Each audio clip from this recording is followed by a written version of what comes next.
cargar certificado. Y para no entretenerme más, doy paso ya a Julia. Gracias, Virginia. Vamos allá. Vamos a comenzar. Gracias por estar aquí. Y vamos a revisar esta charla. Esta charla es todo un reto porque hablar de alimentación siempre es complicado, pero si hablamos de alimentación hospitalaria, las cosas se complican aún más. Vamos a comenzar y bueno, para la agenda de este día tenemos lo primero a tener en cuenta que va a ser con respecto al personal de salud, tanto los médicos, enfermería y nutrición, los retos que tenemos con este paciente, la valoración de riesgos para el consumo, porque no solo es darles de comer, sino es qué características debe de tener, qué utensilios y equipo de apoyo debemos utilizar, las características organolépticas de los alimentos, qué caso debemos hacer a la modificación de nutrientes, si debemos o no de modificar la dieta o fraccionarla, adicionarle nutrientes o establecer las condiciones para el consumo de alimentos y las medidas básicas. Vamos. Sabemos que el servicio de alimentación y dietas es fundamental en el tratamiento que recibe el paciente. Este va a asegurar su rápida recuperación y disminuye su estancia hospitalaria. Como todos sabemos, el servicio de alimentación es importante y vital en un hospital, debe de estar siempre en un hospital porque el consumo del paciente va a hablar, el consumo del paciente va a permitir una corta estancia hospitalaria, menos gastos en salud, más rápida recuperación y mejor calidad de vida para el paciente. Lo primero que debemos tener en cuenta es por parte del hospital considerar Julia, que el paciente... disculpa que te pare, comparte la pantalla, que creo que no están viendo la presentación. Perdón. Ok, a ver. Pues hoy se van a aprender la charla porque después de tantas repeticiones vamos Sí. allá. Vale, creo que ya Aquí se les está. sale. A ver si... ¿Ahora sí? Sí, ahora, vale. Pues voy otra vez, disculpen Gracias. ustedes. Este es el vivo y espero que lo estén disfrutando. Vamos allá, las preguntas por favor en el chat y las respondemos al final, ¿va? Bueno, pues vamos con las dietas en el paciente hospitalizado. Como les mencionaba, tenemos una serie de puntos que debemos tocar a lo largo de la charla para establecer las características que deben de tener las dietas del paciente, la dieta que tiene el paciente que está hospitalizado. Debemos tener en cuenta la relación que debe de existir entre el personal de salud, los retos que tenemos como personal de salud y frente al paciente, valorar los riesgos para su consumo, los utensilios y equipo de apoyo con que debemos contar, las características organolépticas, es decir, sabor, olor, aroma que debe de tener, cómo podemos modificar los nutrientes en la dieta del paciente, si debemos fraccionar o no la dieta, adicionar nutrientes, condiciones para el consumo y las medidas básicas. Como sabemos, el servicio de alimentación debe de tener va a ser parte fundamental de un hospital. Siempre deberá estar incluido el servicio de dietas y este ha evolucionado porque ahora ya no nada más es la dieta como tal, la elaboración de alimentos, sino también ya nos vamos a dieta enteral, dietas modificadas, dietas para disfagia, pero ya hablaremos un poquillo sobre ello a lo largo de la charla. Lo primero a tener en cuenta entonces, nuestro primer punto de la agenda es por parte del hospital. Esto es importante. Hay que tener presente que todo el equipo de salud, equipo médico, paramédico y administrativo, debemos tener presente que el paciente se encuentra lejos de casa, que está solo, se encuentra enfermo, tiene dolor. El paciente entonces tiende a reducir su consumo. Le va a provocar todas las condiciones de salud, los estudios a los que va a ser sometido, los procedimientos quirúrgicos, le va a provocar estrés. Y como saben, el estrés provoca inflamación y a su vez problemas digestivos. Los ayunos prolongados a los que se somete el paciente cuando está hospitalizado son muy frecuentes y esto es uno de los mayores retos que tenemos en nutrición, porque es muy fácil que previo a la cirugía se le deje en ayuno. Cualquier pretexto es bueno para quitarle la alimentación al paciente y es una práctica muy mala el estar quitando la alimentación del paciente. Está comprobado que la respuesta a los medicamentos, la respuesta a los tratamientos, el sistema inmune no se activan adecuadamente si la alimentación no es la correcta. Debemos tener en cuenta por parte del área de alimentación que es complicado, debemos establecer no solamente esos menús que van a ser creados y elaborados calculando perfectamente las calorías y estableciendo la variedad de los alimentos creados dentro de ese manual de servicio. También tenemos que asegurarnos que los horarios tengan flexibilidad en el servicio de dietas. Esto es complicado porque de pronto tenemos un horario muy marcado en donde empezamos a preparar los alimentos, se recogen charolas, se lava, se reciben órdenes por parte del área médica y se vuelve a la preparación de la siguiente toma. Todo esto nos hace estar en movimiento constante en el área de elaboración y en el área de dietas y la revisión de las charolas, recogerlas, ver qué tolerancia tuvo el paciente, si se va a hacer una modificación. Es complicado cubrir los horarios y luego, además, los horarios que ya están marcados en el hospital. Yo les pregunto aquí cuántas personas desayunan a las 7 de la mañana o a las 6 de la mañana. Bueno, pues a veces a esa hora se están sirviendo los desayunos en algunos hospitales. Entonces, es complicado poner esto y se debería de tener más flexibilidad. Y entonces el personal de nutrición debería abogar porque se abran esos espacios, se abre el espacio para establecer un acceso a las colaciones. Colaciones le llamamos a los alimentos que se ofrecen entre comidas principales, entre desayuno, la comida o la cena. Esa colación matutina, esa colación vespertina, en donde podemos ayudarle al paciente a cubrir sus demandas. ¿Qué pasa si el paciente se fue por un estudio y perdió el desayuno? Bueno, pues a través de esa colación podría recuperar la energía y las calorías que no se le dieron a través de la dieta que perdió. También deberíamos hacer un ejercicio, el personal de nutrición, y es establecer, probar lo que preparamos, porque a veces nos salen muy bonitos los menús cuando los estamos calculando, ¿saben? Pero resulta que ya cuando los pruebas, te das cuenta que tiene una combinación pésima. Entonces, el personal de nutrición que se encarga de la elaboración de dietas debe de probar los alimentos para asegurarse que al paladar del paciente llegue algo que sea agradable. Eh, También hay que preguntarle al paciente qué alimentos no son de su consumo habitual, porque de pronto podemos tener diferentes culturas en nuestros servicios y podemos tener un paciente que no consuma cerdo o que tenga cierta restricción de acuerdo a la época del año para su consumo de alimentos. Todos esos detalles deberíamos de tenerlos en cuenta y debemos de tener opciones para la dieta de los pacientes dentro del servicio de alimentación. Otro gran reto que tenemos en alimentación es esto del color café. Parece de pronto que tenemos un reto entre hospitales para ver quién hace la dieta más café. ¿Se han fijado?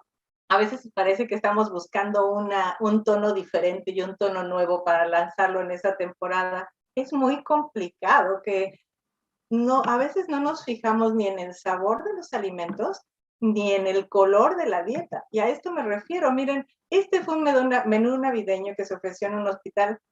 Si se fijan toda la tonalidad de cafés que tiene, alguien tuvo a bien poner una mermelada naranja y unas fresas. Pero es que si no, esto se va y con una base blanca debajo, es una dieta completamente café. A veces deberíamos de tener eso en consideración porque recuerden que los olores, los aromas, los sabores, sobre todo, entran por los ojos. La comida entra por los ojos y debemos de atender también en este aspecto a nuestros pacientes. ¿Qué retos tenemos entonces? Bueno, pues el servicio de alimentación es el encargado de ofrecer un momento de placer a través de los alimentos. Pregúntense, ¿a ustedes les gusta comer? ¿Les gusta tomarse un momento por las mañanas para disfrutar ese café? ¿O qué pasa cuando su mamá les dice que va a preparar algo, su platillo preferido, su esposa? ¿Qué pasa en ese momento? Bueno, pues se siente muy bien, ¿no? Es muy agradable que te sientes a comer y que puedas disfrutarlo. Bueno, pues la comida es un placer, no lo olviden. Aunque sea un hospital, el paciente debe de alimentarse adecuadamente y poder disfrutar lo que está comiendo. Si el paciente, ya dijimos, se alimenta adecuadamente, se recupera más rápido. No olvidemos eso, por favor. Si ofrecemos los nutrientes adecuados, el paciente permanece menos tiempo en el hospital, reduce el riesgo de contraer una infección intrahospitalaria. si logramos una alimentación balanceada y de buen sabor, vamos a mejorar no solo el sistema inmune, sino también el humor del paciente. Saben que el sistema inmune también se estimula cuando el paciente está de mejor humor. Bueno, pues el hecho de que esté solo, alejado de su familia, internado en un lugar donde si no vienen a tomarle la presión ya lo despertaron porque le van a dar un pinchazo o porque le van a tomar una muestra. Imagínense qué complicado es estar en un hospital, ¿no? No lo olvidemos, no olvidemos esa parte humana. Para lograr atender a un paciente se necesita la comunicación constante entre el área de medicina, de nutrición y enfermería.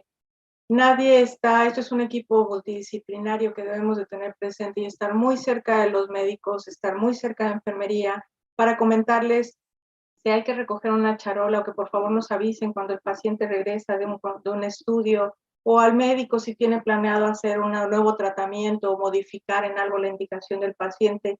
Si se modificó algún medicamento, revisar la hoja de enfermería, si orinó el paciente, todos esos son detalles que deberíamos de considerar y deberíamos de tener claros cuando tratamos con los pacientes, pero estando en un equipo multidisciplinario de salud.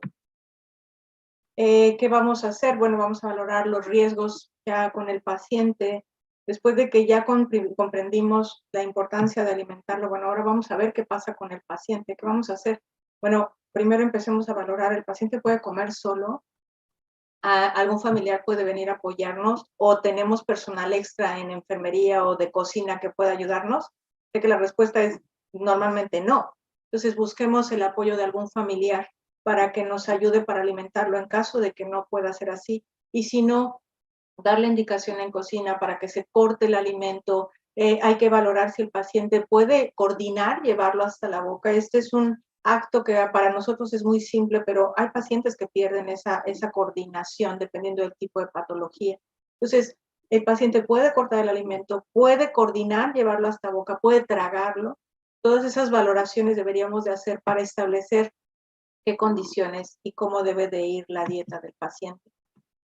Dentro de esos riesgos de consumo debemos considerar si el paciente tiene habilidad reducida de masticación o deglución.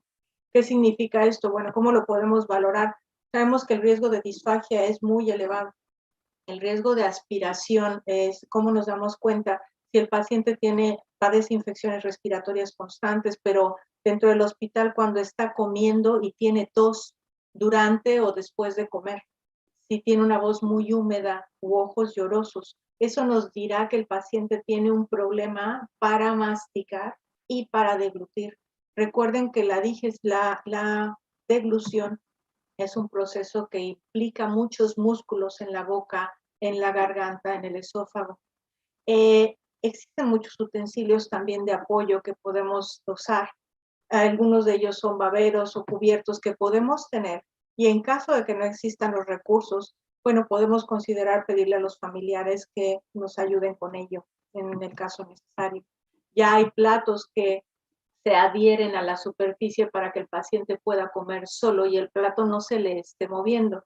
También estas tazas, que algunas de ellas, estas tazas nos ayudan a dirigir el sitio por donde va a salir el agua o la bebida, pero también hay algunas que limitan el volumen. Por ejemplo, cada vez que se mueve el vaso, solamente se obtienen 5 centilitros. Entonces, ¿qué pasa con esto? Que vamos a controlar y evitamos que le llegue una gran cantidad de agua al paciente y que se pueda broncoaspirar. Estas son medidas que muchas veces, que no son caras, que podemos tomar, como por ejemplo estas pajillas o popotes, les llaman en América, y que pueden ser modificadas. Este cambio en la punta de esta pajita es suficiente para permitir al paciente controlar la cantidad de líquido. ¿O qué me dicen de esto? Miren qué fácil es colocar esta base en el tenedor, en el cuchillo, en la cuchara. Eso le permite al paciente maniobrar mejor con el instrumento para poderse alimentar mejor. Otra cosa que también debemos tener muy presente, como he venido mencionando, es que los alimentos entran por los sentidos, por los ojos, que los alimentos nos van a ayudar a estimular al paciente. Es muy importante medidas básicas como llegar y colocar la charola y después empezar a arreglar todo el espacio para que el paciente pueda comer. Bueno, ese tiempo en que llegó el alimento caliente en esa charola y que se siente ese aroma, el paciente empieza a estimularse y les da más apetito. Esas cosas son pequeños detalles que podemos hacer con los pacientes y que les estimulan, ¿saben? Cuidar el sabor de los alimentos, que tengan una textura agradable, que respete sus gustos en la medida de lo posible. Hay que cuidar la cocción de las carnes, que tengan el punto perfecto y que no queden con una textura gomosa, que es también otro gran error que cometemos en hospitales, que a veces se cocen todos los alimentos al mismo tiempo, o como se cocen grandes cantidades de alimento, a veces la textura no es la más adecuada. Entonces debemos verificar que la carne lleve la cocción perfecta, que las verduras estén crujientes, pero no se encuentren sobrecocidas o batidas. Eso no es agradable para nadie. El pan y los cereales idealmente preparados en el momento, que estén crujientes, que no estén suaves, blandos. Evitar todo seco. Les decía yo de el reto café que tenemos en los hospitales. Bueno, pues evitar que todo esté seco. Imagínense esta charola. Carne asada, que es seca, ¿no? Arroz seco, verduras asadas, deshidratadas. ¿Alguien me dice cómo puede tragar el paciente eso? Bueno, pues es complicado. Así es que a veces pequeñas modificaciones como este arroz que sea caldoso, por ejemplo, podría modificar completamente la charola y el platillo, ¿se fijan? Pues a veces esos pequeños cambios pueden hacer la diferencia. Con respecto al olor, es importante que los olores no sean fuertes o agresivos. Y bueno, podemos emplear, por supuesto, especias como pimienta, canela, hierbas aromáticos, sin abusar de ello.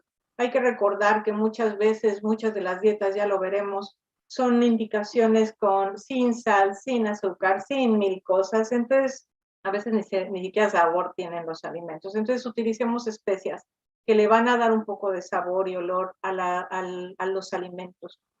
Con respecto al color, ya les decía yo, mi reto es romper esa barrera café que tenemos en todos los hospitales.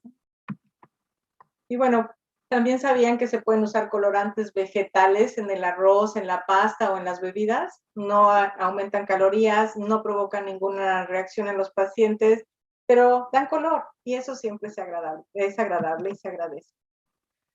Sabemos que dentro de las dietas hospitalarias es importante, ya hablábamos del ayuno al principio de esta charla y decía, el ayuno debe de tener muy pocas indicaciones. Estamos logrando ya por fin que el área médica se dé cuenta del daño que se provoca en los pacientes cuando están en ayuno.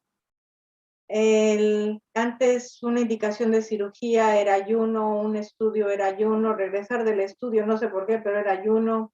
Regresar de cirugía era ayuno, todo era indicación de ayuno. Y se ha visto incluso que hasta para la toma de estudios de laboratorio ya ni siquiera es necesario hacer el ayuno de 12 horas previo a la toma de muestra, cuando no se va a tomar glucosa, por supuesto. Pero resulta que ya la indicación para ayuno es muy, muy pequeña, en muy pocos casos. Virginia va a colocar en el chat un artículo precisamente sobre ayuno en el paciente hospitalizado. Espero que les guste. Van a poderse dar cuenta cómo el que el paciente pueda entrar a un procedimiento o a quirófano y no sentir hambre reduce su estrés. El que el paciente solo con una pequeña bebida, y el estudio es muy básico, solamente es una bebida con azúcar o con carbohidratos. Es decir, si yo me molesto en atender todavía al paciente, en hidratarlo antes de un procedimiento, de veras hace la diferencia en la respuesta del paciente. Entonces, no lo olviden. Eso con respecto al ayuno. Y ahora vamos con esto. Ya van a escuchar que existen 1000 dietas diferentes en hospital y en todos lados. Bueno, pues recordar que 4 son las básicas. Son las dietas líquidas y las dietas blandas. De ahí vienen todas las que quieran. Pero empezamos por los líquidos claros, que es una dieta donde con la que normalmente empezamos a realimentar o a reintroducir alimentos con los pacientes. Esta dieta de líquidos claros es la primera que normalmente se ofrece a los pacientes. Si se fijan, líquidos claros me dice que, bueno, pues básicamente son líquidos translúcidos que aportan azúcares.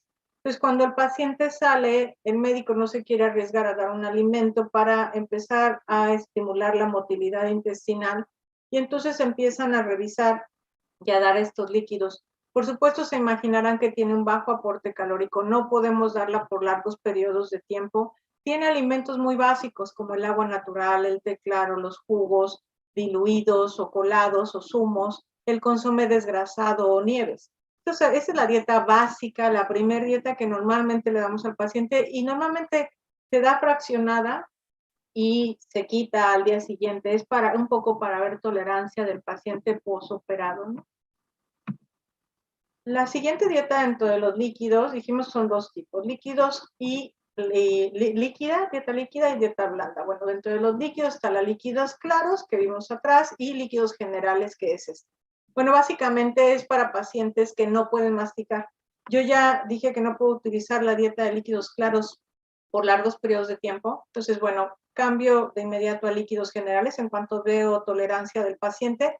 Hago la transición de líquidos claros y empiezo ya a ofrecer alimentos como tés, jugos, atoles o bebidas calientes, avena, leche, yogur. Aquí ya incluí la leche. Entonces, ¿qué pasa con esto? Pues ya vi que el paciente tolera, ahora hago una transición hacia líquidos generales, pero sigue siendo una dieta líquida. No va a cubrir los requerimientos del paciente.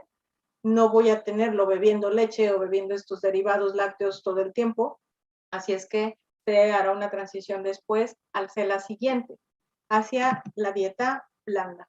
La dieta blanda se divide en dos tipos, la blanda química y la blanda mecánica. Estamos por la mecánica, es por la acción mecánica de masticar. Y la blanda química, que es por el estómago, por los ácidos que tenemos en el estómago. Entonces, bueno, en el caso de la blanda química, estamos hablando de problemas de digestión. Es un paciente que tiene una acidosis intestinal, está reduciendo la producción de ácido clorhídrico, teniendo problemas en la mucosa gástrica. Entonces le doy una dieta que no tenga muchos irritantes, que no tenga muchas grasas, que sea de fácil digestión. Y bueno, prácticamente están permitidos todos los alimentos. La diferencia o lo que va a cambiar es que no estén muy condimentados, que no tengan muchas especias, que normalmente no usamos picante o picante en los hospitales, por supuesto, ni alimentos fritos. Pero bueno, esta es la indicación en el caso de una dieta blanda química. Para la blanda mecánica, decíamos, es un proceso mecánico, la masticación, y en este caso, bueno, son problemas de deglución. Aquí sí se cubre completamente los requerimientos del paciente y todos aquellos alimentos que puedan procesarse en purés, papillas y picados. Entonces, si lo piensan, las carnes, las verduras, los cereales, todo puede ser procesado en forma de puré, de papilla o picado. Entonces, esto cubre los requerimientos del paciente y esta es la que básicamente utilizamos en pacientes con disfagia, con accidente vascular cerebral, con traumatismo o con discapacidad. Esto es una dieta que se va a modificar y que es muy habitual hacerlo con los pacientes en hospital, en pacientes de la tercera edad y pacientes con traumatismo craneoencefálico. De aquí ya, de la líquida y la blanda, nos podemos ir a la dieta baja en sodio, ya saben, es para aquellos pacientes que tienen un problema en el manejo del sodio, como los pacientes que padecen hipertensión, que padecen problemas renales o sufren de cardiopatías.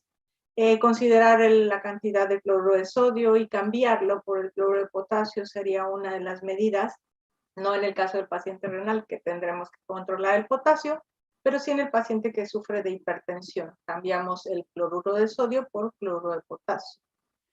Con respecto a las dietas bajas en azúcares, ya lo sabemos que en pacientes que padecen diabetes, cardiopatías o problemas pulmonares, habría que reducir la cantidad de carbohidratos porque estos producen una hiperproducción de CO2, eso provoca fatiga respiratoria al paciente y entonces habría que usar algunos sustitutos como utilizar esplenda, tagatosa o taumatina. En el caso del paciente con diabetes sabemos que la elevación de glucosa sería el mayor riesgo. Si hablamos de dieta astringente o de bajo residuo, estamos hablando de pacientes que tienen diarrea, que padecen de diarrea, que también es algo muy frecuente y es una enfermedad nosocomial muy frecuente, ya sea por el uso de ciertos medicamentos o porque se padecen ciertas infecciones nosocomiales dentro de los hospitales que pueden provocar diarrea. Para ello utilizaremos una dieta que se llama astringente. o de bajo residuo. Es una dieta especialmente para aquellos pacientes que sufren gastroenteritis o cualquier enfermedad que la pueda provocar. Es una dieta sin residuos, muy baja en fibra. Aquí tenemos el arroz blanco, el pollo, las frutas cocidas, el pan, el plátano o la manzana cocida. En pacientes que tenemos un problema muy serio de diarrea a nivel hospitalario, utilizamos una dieta que se llama BRAT, por sus siglas en inglés, no sé si la conocen, es B por banana, plátano, R por arroz, es arroz cocido blanco, por supuesto no es sofrito ni con caldillo de tomate, solamente hervido blanco. El apple por manzana, y la manzana sería cocida, le pueden poner su azúcar, su canela, que quede muy rica, y el toast por la T, y es el pan tostado. Entonces el plátano con el arroz, la manzana cocida y el pan tostado es la dieta BRAT. Es una de las dietas que ha demostrado mucha eficacia a la hora de tratar a nuestros pacientes que padecen diarreas muy severas.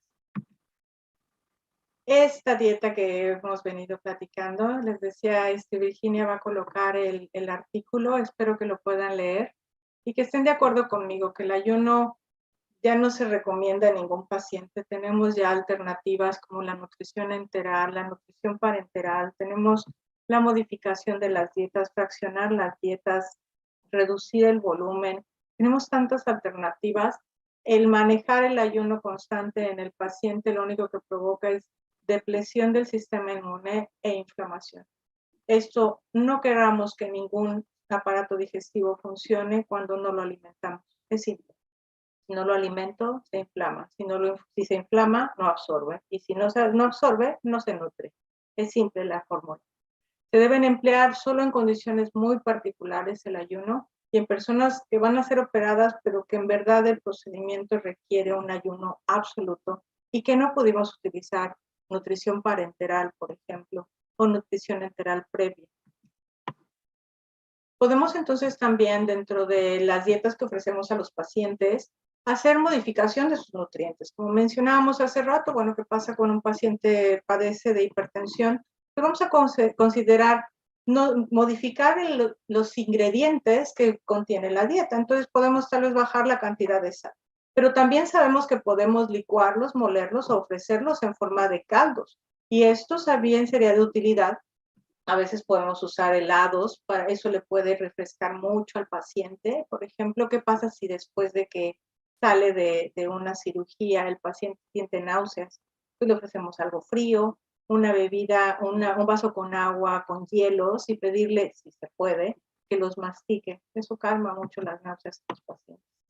Sabemos que las dietas, ya ahora hay una clasificación europea muy importante en la clasificación, es la clasificación IDDS, que establece la modificación de texturas para los diferentes niveles para el manejo de alimentos para los pacientes.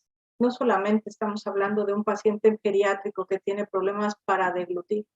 Se ha visto que hay muchísimas enfermedades implicadas que deberían de valorarse, que esa tos que les decía, ojos llorosos, tos a la hora de comer, está hablando de una disfagia. Que la disfagia no es solo un síntoma, como se define, disfagia, problema para tragar, no. Esto va más allá y nos compete en nutrición. Deberíamos de considerar más seguido de lo que ustedes creen en los pacientes hospitalizados, la modificación de las texturas y hacerlas más o menos líquidas y tomarlas la cortesía cuando se pueda, de incluso hacerles formas agradables a los pacientes, pero en verdad valorar qué capacidad tiene el paciente para deglutir.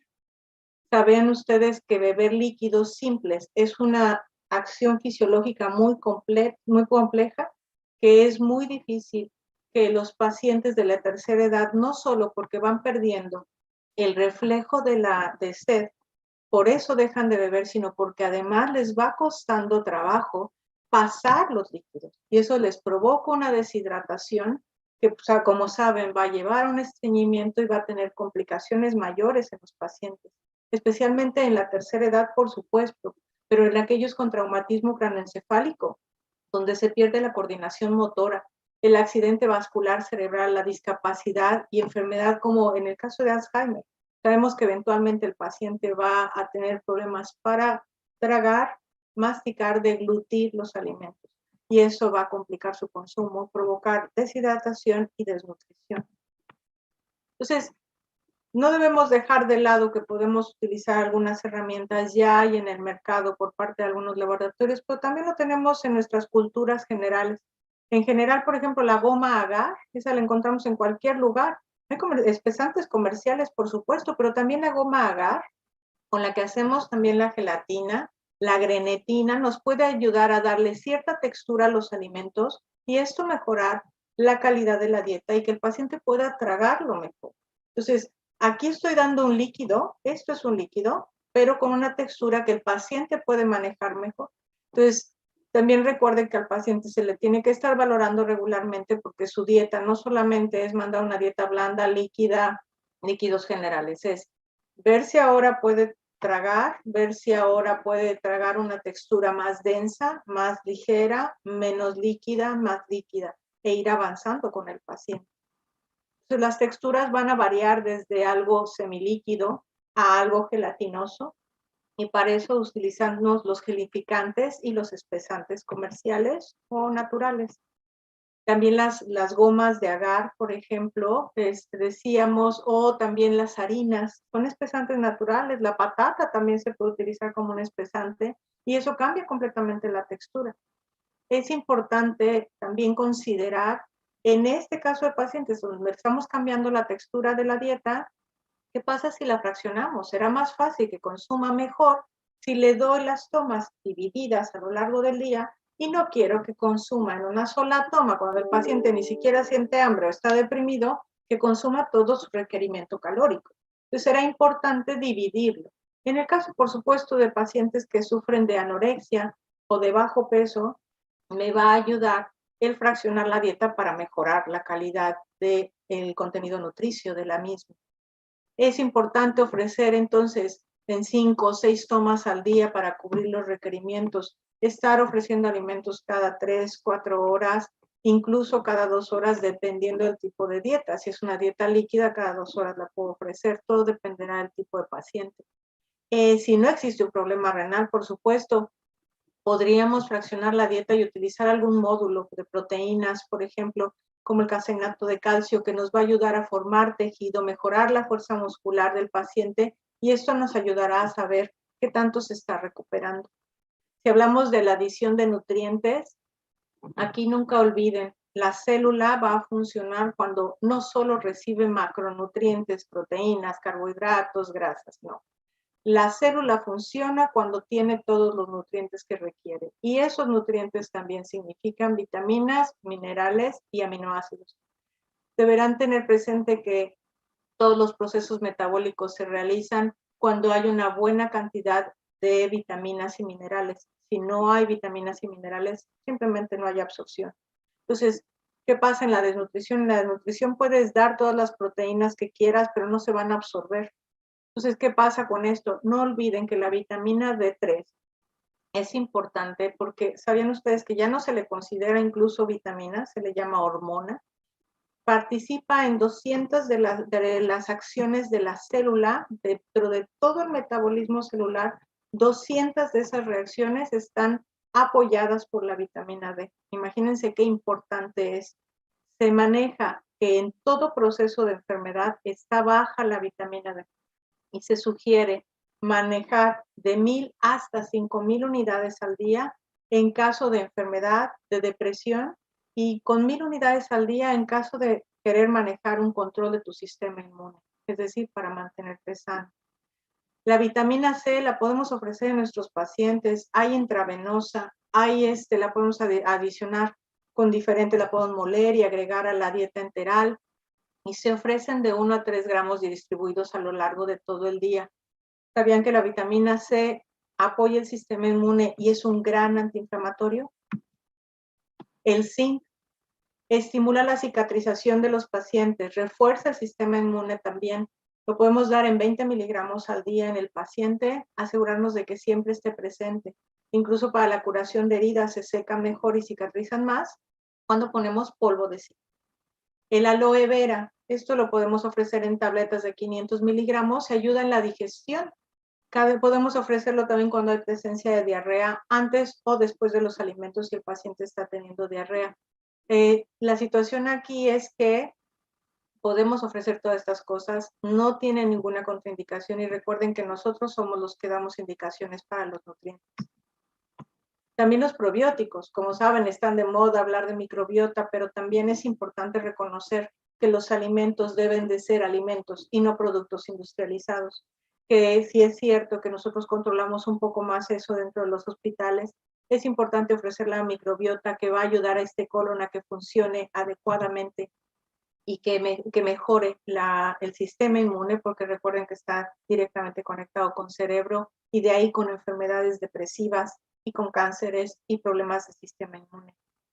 Recuerden que el uso de L-acidophilus ayuda además en la producción de niacina, esto es energía para la célula, complejo B como la vitamina B9 y el ácido fólico, vitamina K, que también no solo se ha comprobado, como ya sabemos, mejora la ayuda en la coagulación, pero también resulta que nos ayuda en problemas mutagénicos, ¿saben? En cáncer, previene cáncer, y nuevamente el complejo B6, que nos va a ayudar nuevamente a que se regenere el tejido de intestino, a que mejore el sistema inmune.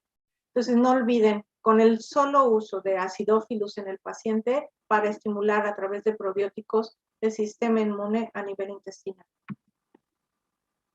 Así que cuidar y ya como situaciones finales para el paciente, como si fueran pocas, ¿verdad? Hay que cuidar las condiciones en el consumo de los alimentos. Hay que crear un agradable ambiente cuando el paciente va a comer. Si el paciente no se encuentra, es preferible llevarnos la charola y pedirle a enfermería que nos notifique cuando llegue el paciente y traerle en ese momento la charola. Imagínense que el paciente estuvo en ayuno, lo llevaron al estudio, estuvo ahí esperando para pasar y después regresa por fin y se encuentra una charola fría que no sabe a nada, complicado, ¿no? Entonces, serían esos pequeños detalles de llevarnos la charola y traerla nuevamente calientita, que el paciente se sienta atendido. Créanme que ofrece una muy buena respuesta con los pacientes. También esos pequeños detalles como colocarlo sentado o semisentado de acuerdo a las condiciones del paciente. ¿Qué pasa con eso? Que a veces se deja la charola y nos damos la vuelta y nos vamos. Y el paciente no puede ni sentarse. Entonces, esos pequeños detalles de asegurarnos de dejarlo cómodo para que pueda comerlo, de cerrar la puerta para ayudarle a reducir el ruido y que pueda comer en paz, de ser posible, de ofrecerle diferentes opciones. Y esto se complica porque en los sistemas en los servicios de alimentación carecemos de personal normalmente, pero sí es importante tener presente que siempre que se pueda tener un par de opciones para poderle ofrecer una alternativa diferente en el menú al paciente. Otros pequeños detalles también que debemos de cuidar es la temperatura de los alimentos. Resulta que, bueno, como decíamos, imagínense llegar y encontrarte una charola completamente fría. No es nada agradable. ¿Qué pasa también? Hay pequeños detalles que podemos cuidar, como por ejemplo, cuando te ponen la charola, la indicación original es que se coloquen los alimentos que se van a consumir con respecto a las manecillas del reloj. Entonces, lo primero que pones enfrente del paciente es la sopa o lo que está caliente que quieres que el paciente se coma primero. Ya después de que le colocaste la sopa, en este sentido vas poniendo todo. Entonces puedes colocar los cubiertos, la sopa, aquí el pan, que es con lo que va a acompañar. La sopa se quita, va a tener un espacio afuera y después ya trae el guiso, el plato, el segundo plato y el postre. Entonces, ¿qué pasa? Estás permitiendo que el paciente se organice mejor y se mueva mejor. Esto es un poco lo que voy. Aquí tiene la sopa, aquí está su bebida si quiere beber, cubiertos y auxiliares, y después de la sopa, seguimos al segundo plato, la ensalada, y para acompañar los accesorios y los cubiertos. Entonces va circulando de alguna manera y es más fácil para el paciente controlar su charola, ir moviendo lo que le sobra, y así no tenemos problema. La situación es que, bueno, de pronto esto del movimiento con respecto a las manecillas de reloj se nos ha complicado porque para bien ya existen algunas charolas que son térmicas inclusive, donde el paciente se mantiene por tiempos prolongados en la temperatura de los alimentos pero esto ya tiene espacios definidos y de pronto le cuesta trabajo al paciente mover las cosas porque no caben en ningún otro lado, ¿no? La charola per se es grande.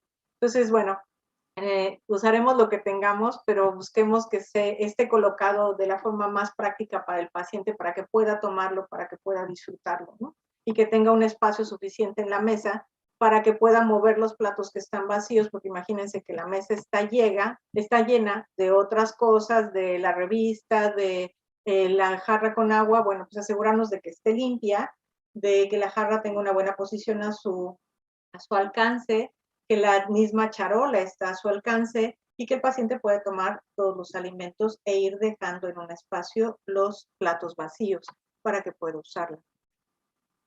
Si el paciente presenta náusea, decíamos hace rato, ofrecer un vaso de agua fría con hielos. Esto calma mucho la náusea y es muy, muy, muy sencillo para usar.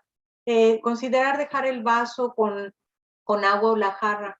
El paciente a veces, si no tiene restricción, por supuesto, de líquidos, a veces le quitamos muy rápido el agua y el paciente tal vez esté acostumbrado a beber a lo largo del día. Si no existe ninguna contraindicación, por favor, consideren. Y bueno, que en conclusión, ¿qué podemos decir? Es importante ofrecer los alimentos a un paciente que está enfermo. Es muy importante, pero también es un gran reto.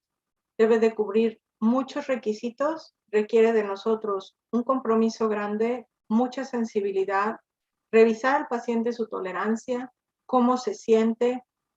Es muy importante no perder de vista que nosotros somos los que marcamos la línea de manejo en nutrición enteral, en las indicaciones de vitaminas, fraccionar la dieta, podemos consultarlo o platicarlo con medicina, revisarlo tal vez la opinión de enfermería, porque somos un equipo, pero que al final a nosotros nos toca tomar esas decisiones. Y siempre, siempre recuerden que comer es un placer. Y en un hospital el reto debería de ser quitarnos los colores cafés y ofrecerle ese placer a los pacientes que son parte además de su recuperación. Muchas gracias. Estupendo, Julia. Pues mira, vamos a pasar a la ronda de preguntas, ¿vale? En este caso tenemos 2 preguntas nada más, pero bueno, yo creo que son muy interesantes.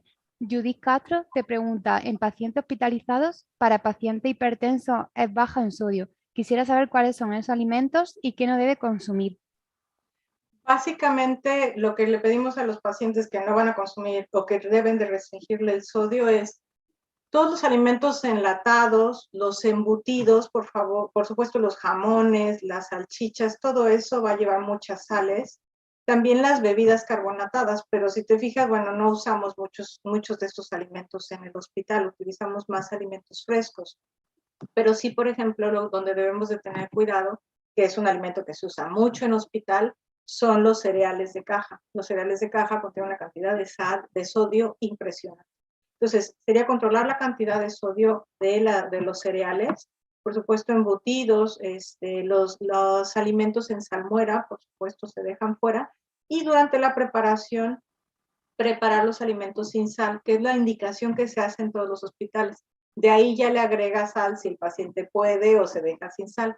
Pero al final, el cloruro de potasio podemos utilizarlo como sustituto de sal. Pero el detallito que tiene es que si lo agregas a los alimentos calientes, deja un sabor metálico. Entonces se tiene que agregar siempre al final de la preparación. Vale. María Estela te pregunta, en aquellos pacientes con varices esofágicas que tienen disfagia, ¿cuál es el mejor alimento para deglutir? Lo que hay que revisar es si el paciente, si las varices esofágicas secundarias a un paciente que tiene problemas también para deglutir, si hay un problema para tragar, empiezo por líquidos claros, pero de textura muy, con espesantes, perdona, estaba buscando otra palabra. Lo utilizo los espesantes o las gelificantes que les hablaba hace un momento. Eso va a permitir, si yo le doy líquidos, los líquidos a veces no pasan adecuadamente o tiene reflujo el paciente y el líquido va a ser más fácil que regrese. Entonces lo que le doy es ese gel que va a ir cayendo, se va a ir deshaciendo en el paso y no ofrece ninguna resistencia. Llega a este estómago y no regresa. Entonces voy a espesar los alimentos, voy a utilizar la fase 2 o 3 pero todo es valorando personalmente al paciente, pero habría que modificarlo y poner, usar espesantes y gelificantes. ¿Vale? Se está animando la gente y hay más preguntas. Nutricionista Padilla te dice, quisiera más información sobre la dieta controlada en carbohidratos para control de la diabetes. Nos tocaría hablar de muchas cosas más y sería prácticamente otra charla. Lo que manejamos en pacientes que padecen de diabetes es la dieta de los 15 gramos. Es decir, en cada uno de los tiempos principales se ofrecen 15 gramos de carbohidratos. Por supuesto, se tiene que asegurar un adecuado aporte de fibra. Los carbohidratos simples no se ofrecen solo al final de los alimentos y eso cuando la glucosa está controlada. Por ejemplo, si el paciente si no estoy hablando de un paciente hospitalizado, hablo de un paciente que está en casa y quien tiene antojo de un pastel o va a hacer su cumpleaños, solamente le pides que lo consuma siempre al final de los alimentos por seguridad, para que la carga de carbohidratos no eleve la glucosa en sangre. Pero entonces, comidas principales en 15 gramos de carbohidratos en cada comida principal, desayuno, comida y cena. Los carbohidratos simples sí se van a consumir siempre al final de una comida fuerte, fraccionar la dieta y eso va a depender de los niveles de glucosa del paciente y de si está tomando hipoglucemiantes o insulina. Vale. Bosque Animado 79 te pregunta, ¿en qué alimentos podemos encontrar la vitamina D? La vitamina D, en todos los pescados de agua fría los puedes encontrar. Puedes encontrarlo en los omega, los vegetales verdes, también puedes encontrarlo y, por supuesto, en todos los lácteos y sus derivados, la leche, el queso y los yogures puedes encontrar. Lo que hay que recordar es que debe de ser en presentación de vitamina D3, ¿ok? Y para la dosis de 1000 unidades internacionales que yo les mencionaba, a veces no la vas a cubrir a través de un yogur o un vaso de leche. Lo vas a cubrir solamente a través de un suplemento. Entonces, considera el dar un suplemento a los pacientes o consumirlo. Vale. Sofía te pregunta, para pacientes con COVID, ¿qué alimentos pueden consumir y qué alimentos no pueden? Fíjense que el problema del COVID es que los pacientes padecen de una disfagia muy severa. Es decir, además de tener problemas para tragar, pierden el apetito, pierden el olfato y pierden el gusto. Por todos lados está complicado. Entonces, lo que hay que hacer es fraccionar la dieta, ofrecer pequeñas cantidades de alimento durante el día, ofrecerla cada 3 horas, 2, 3 horas, pequeños volúmenes. Podemos hacer, por ejemplo, una dieta enteral modificada o modular. Se compra un caseinato de calcio, que es una proteína en polvo, y puedes moler pechuga de pollo, zanahorias, incluso un par de rebanadas de pan. Las mueles todas y le puedes agregar una cucharada de proteína en polvo. Eso hace un batido que es hipercalórico y que le podría ayudar a nutrirse para estimular sistema inmune y con eso también utilizar algunos, cuando vas a cocer, por ejemplo, el caldo de pollo, agrega, deja que el caldo también le llegue al paciente, el olorcito lo recibe el paciente y ponle limón, estimula su olfato, pero tú asegúrate de cubrir sus requerimientos fraccionando la dieta en una dieta que sea modificada como esta con proteínas y licuada y poco a poco vas aumentando textura. Estupendo. Esmeralda Fernández te pregunta, paciente con una hernia del hiato, ¿cuál sería la dieta indicada? La dieta blanda química, ¿te acuerdas? Que hablábamos de que la dieta química es aquella que no va a estimular la mucosa gástrica, es decir, voy a buscar un alimento que no sea muy difícil de digerir para que pase fácilmente a través del estómago y se pueda digerir. Entonces, aquí lo que voy a buscar es que como hay se modifica la anatomía del paciente y entonces lo que va a pasar es que el esófago no tiene su capa, el estómago no está en su posición adecuada y fácilmente regresa el alimento. Entonces, doy menos volumen en las comidas y doy alimentos que sean de fácil digestión con menos grasa. Vale, Rottweiler Jacotán te pregunta, ¿alimentación para pacientes propensos a úlceras por presión? Sería algo similar a lo que acabo de mencionar. Si yo le doy una dieta que sea en poco volumen y que sea más fácil de digerir, que no tenga gran cantidad de alimento, va a ser más fácil que pase y entonces no va a tener, al hacer presión, no va a haber ningún problema de reflujo. Vale, María Estela Rojas te pregunta, ¿qué producto nutroterápico puede prescribirse en un paciente con varices esofágicas? Producto nutroterapéutico. Supongo que te estás refiriendo a vitaminas y a nutrientes. O sea, lo que haría yo. La vitamina D y la vitamina C siempre se ofrecen. Para mí es de base con los pacientes. Vitamina D de 1 a 5,000 unidades. Vitamina C de 1 a 5 gramos al día. Le daría yo zinc para recuperación de esófago. Le daría también vitamina E y vitamina E 400 miligramos, vitamina A 5,000 unidades por día, porque ambas, la E y la A, me ayudan a regenerar mucosas y entonces me ayudarían también en este. Vale, la penúltima. Elizabeth Garrido te pregunta, ¿cómo podemos incluir los probióticos en el paciente hospitalizado? Los ofreces en el mismo gel que vas a preparar, los diluyes ahí, si los tienes en polvo, si es tableta, la mueles y también la puedes agregar con cualquier papilla del paciente o en el yogur o en el arroz. No te ofrecen ningún sabor y lo puedes ofrecer de esa manera. Al final de los alimentos, en el vaso con agua. Asegúrate que sea un vaso con poco volumen, lo mueves bien para asegurarte que lo toma el paciente y no lo vaya a dejar ahí. Pero si es muy fácil porque no te da ningún color, ningún sabor.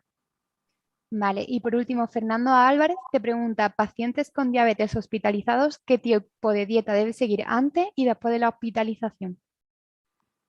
Durante la hospitalización, bueno, antes de la hospitalización, por supuesto, debemos de buscar que el paciente llegue lo más estable con un buen control glucémico antes de someterse a una cirugía, porque sabemos que además eso puede ser causa de que no entre a quirófano.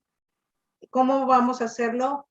Mencionábamos hace rato los 15 gramos de carbohidratos por cada una de las tomas, asegurándonos de que el paciente esté tomando su insulina, sus hipoglucemiantes adecuadamente. Nosotros no podemos moverlo, hay que respetar la indicación del médico, pero revisar que lo está haciendo correctamente.